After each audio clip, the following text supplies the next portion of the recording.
अथ श्रीरामाष्टकम्।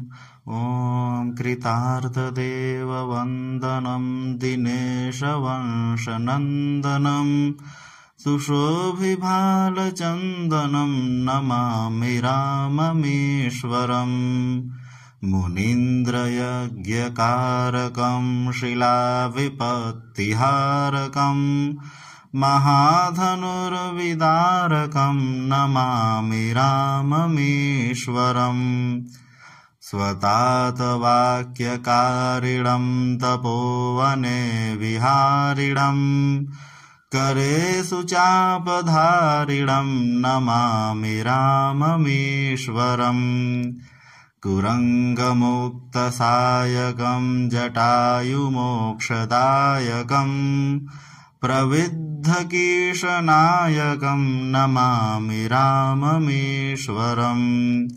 प्लवङ्गसङ्गसम्मतिं निबद्धनिं नगापतिं दशास्य वंशसङ्क्षतिं नमामि राममीश्वरम्।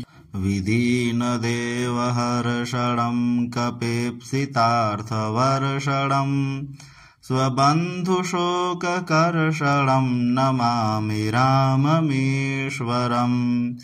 गतारिराज्यरक्षणं प्रजाजनार्तिभक्षणं कृतास्तमोहलक्षणं नमामि राममीश्वरम्।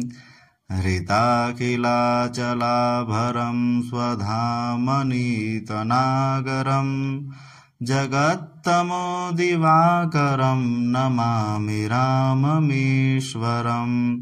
जगत्तमोदिवाकरं नमामि राममीश्वरम्। इदं समाहितात्मना नरो रघुत्तमाष्टकम् पठन्निरन्तरं भयं भवोद्भवन्न विन्दते। ॐ